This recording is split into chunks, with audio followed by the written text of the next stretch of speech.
쿠사마 야요이 무한의 세계 영상 리뷰입니다. 쿠사마 야요이는 지금 현재 생존하고 있는 일본의 고령의 여성 미술가죠.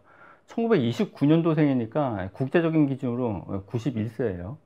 쿠사마 야요이하고 한국하고의 인연도 있습니다.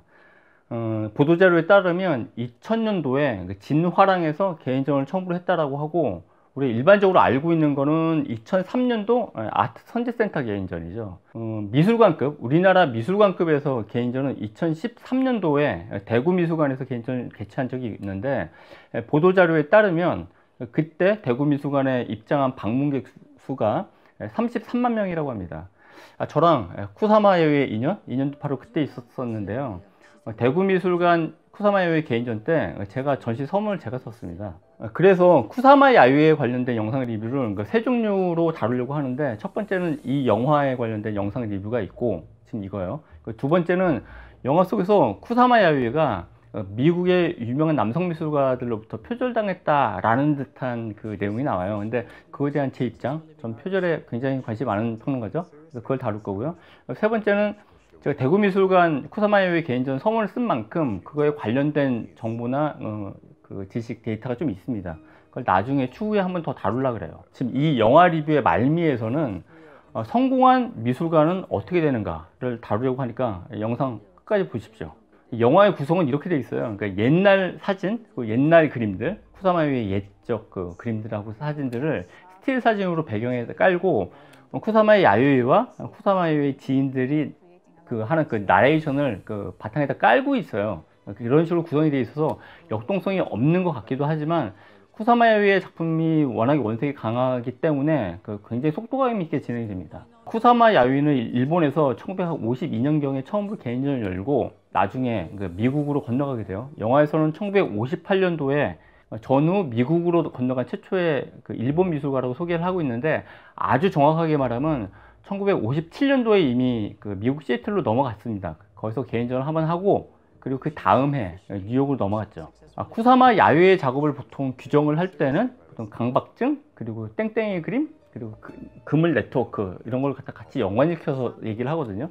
그리고 이 영화에서도 그걸 다루고 있는데, 쿠사마 야요이가 어렸을 때부터 갖고 있었던 정신병, 강박증이 촘촘한 네트워크 혹은 땡땡이 점들로 가득 찬 그런 그림들, 그런 그림을 보통 올 오버 페인팅이라고 해요. 이렇게 촘촘하게 화면 전체를 갖다 채우고 있는 그런 그림, 그런 그림으로 귀결했다라고 설명을 하고 있고요. 그거에 대한 배경은 뭐냐면, 대릴 사이였던 자기 아버지가 외도를 많이 했던 모양이에요. 근데 그 외도하는 장면을 어떻게 봤다라 그래요. 그래서 본 거에 대한 충격, 분노, 이것 때문에 강박증이 생겼고, 이 강박증이 작업으로 드러났다라고 얘기를 하는데, 그러면서 관련된 에피소드로 쿠사마 야요이가 미국으로 건너가서 꽤 연상의 미국 초현실주의 미술가 조셉 코넬하고 연애를 좀 짧게 합니다. 72년도까지. 근데 그때 둘은 성관계를 하지 않았다 그래요. 쿠사마 야요이의 영화 속 진술에 따르면 둘 다 섹스를 좋아하지 않아서 성관계를 하지 않았다라고 하는데, 그게 아버지의 외도 장면에 대한 충격과 연결시켜서 설명이 되더라고요.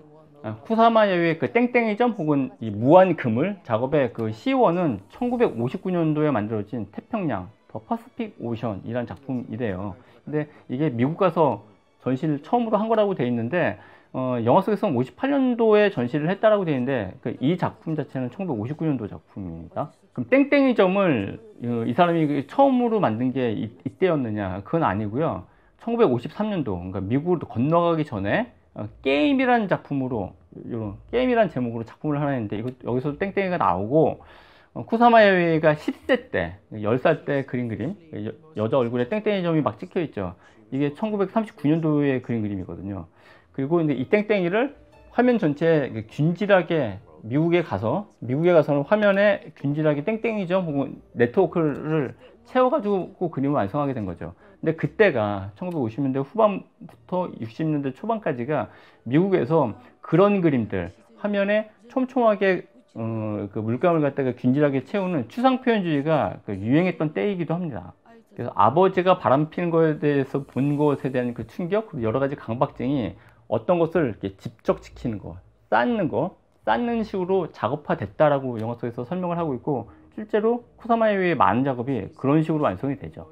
또 하나, 쿠사마 야요이는 영화 속에서 그 주변 지인들의 그 회고에 따르면 자기를 홍보하는데 굉장히 뛰어난 능력을 갖고 있다, 자기를 각별하게 드러내는데 능력이 있다라고 회고를 하고 있더라고요. 집적이라는 제목의 어떤 의자가 있어요. 이게 남성기 의자라는 이름으로도 이렇게 불렸는데, 그런 명칭이 없었으면, 혹은 남성기 모양으로 의자를 만들지 않았으면 주목을 끌기 좀 어려웠겠죠.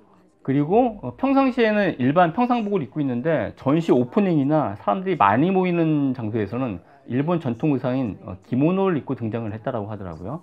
그리고 미국의 캐롤리 슈니만이라는 여성 미술가한테 그 사람이 회고담에 따르면 그래요. 돈 많은 남자, 자기를 지원해 줄 수 있는 돈 많은 남자를 좀 소개시켜 달라라고 얘기를 했대요.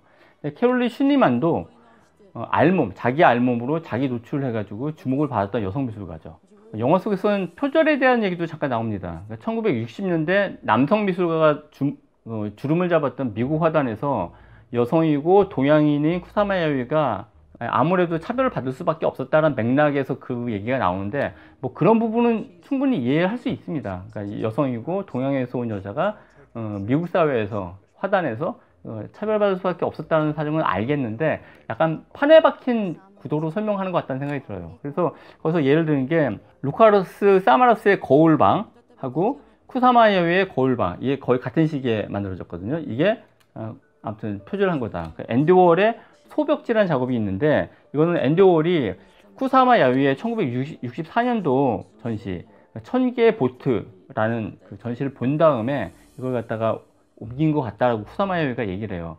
세 번째는 클래스 올덴버그라는 작가가 있죠. 이 사람의 부드러운 8월의 달력이라고, 보통 조각 그러면 딱딱한 소재로 만들어지잖아요. 근데 이게 부드러운 소재로 만들어진 조각이거든요. 근데 이것도 쿠사마 야요이의 어큐뮬레이션 이라는 그 말랑말랑한 의자 작업을 표절한 게 아니냐라는 식으로 얘기를 하는데, 저는 그 표절에 굉장히 관심이 많은 평론가죠. 그래서 제가 지난 10월 달에도 이용백 최정화 표절로라는 데서 영상 다룬 적이 있었었죠. 근데 조형의 기본 단위, 제작 방법이 단순할수록 표절로 쉽게 의심하면 안 됩니다. 그래서 표절 소문이 나는 그 경로는 언제나 정해져 있어요. 누가 일방적으로 표절 당했다고 주장하면 이 워낙에 선정적인 주제이기 때문에 미디어가 달겨들어서 이걸 갖다 그대로 받아 적어요. 그래서 바로 이 영화가 2018년도에 개봉했는데, 바로 그 해에 어느 미술 웹사이트에 영화 속에서 주장하는 이 표절 내용을 그대로 기사화 옮겼더라고요. 이런 식으로 표절 논의를 하게 되면 그건 조금 곤란합니다. 영화를 보는 내내 쿠사마 야요이가 오늘날 같은 엔터테인먼트 산업이 부강한 때, 급부상한 그런 때에 주목받을 수밖에 없는 작가겠구나. 그러니까 엔터테이너로서의 동시대 미술가로 꽤 최적의 조건을 갖췄다는 생각을 계속 하면서 봤습니다. 정신병이 있죠, 땡땡이 그림이 있죠, 그리고 색깔이 굉장히 화려하죠.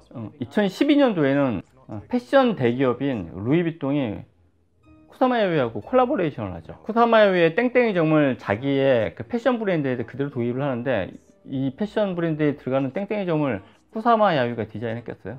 절대 그렇지 않거든요. 루이비통의 그 전속 디자이너들이 하죠. 그러니까 쿠사마 야요이의 브랜드를 갖고 와서 상품화 하는 거죠. 영화 초반부터 영화 내내 쿠사마 야요이 작업하는 장면이 나오는데, 화려한 복장에 그 빨간색 가발을 쓰고 화장을 한 채로 이게 그림을 그리고 있어요. 그런 복장과 의복으로는 작업을 하기가 굉장히 어렵죠. 그러니까 이것도 연출된 장면인 거죠. 그러니까 이것도 영화 속에서 지인들이 말하는 것처럼 자기에게 주목을 끌게 하는 방법을 이 노인이 잘 알고 있는 거예요.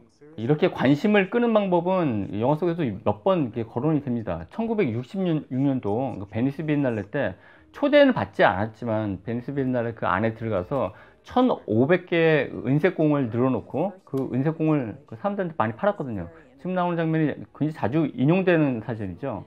끝으로 이렇게 예술가, 성공하는 예술가의 자질은 어떤 것인가에 대해서 한번 정리해 볼 수 있겠는데요. 먼저 좀 전에 길게 설명드렸던, 요즘 같은 엔터테인먼트 산업이 발전한 때 엔터테이너로서의 기질이 쿠사마 야요이한테 있는 점이 이 사람이 성공한 요인이 되고, 그 운도 따랐던 것 같아요. 근데 그 운이 괜히 온 게 아니고 몇 가지 요인 때문에 작용을 한 거죠. 그게 뭐냐면, 일관된 조형 단위를 반복한다는 거, 땡땡이건 그물 망사사건, 이게 주는 시각적인 충격이 굉장히 강하잖아요. 근데 이게 반복될수록 기회가 주어질 가능성이 높죠. 또 하나는 이 사람이 정신병력, 어느 정도 심각한지 모르겠지만 어찌됐건 정신병을 오가면서 작업을 한다라고 하니까 이게 갖고 있는 그 개인에 대한 드라마성이 확 생기기 때문에 이것도 성공한 예술가의 하나의 자질이 되는 거죠. 그렇다고 해서 정신병자가 되는 뜻은 아니에요. 그리고 마지막으로 제가 가장 강조하고 싶었던 게 바로 이 부분인데, 자기 홍보입니다. 예, 아까 영화 속에서 주변 지인들이 자주 회고했던 쿠사마 야요이는 자기를 주목하게 하는 그런 능력이 있다. 그 능력은 다른 게 아니라 정말 그런 전략을 짜는 거죠. 쿠사마 야요이가 미국으로 넘어가기 전에 조지아 오키프라는 여성 미술가한테 편지를 써요.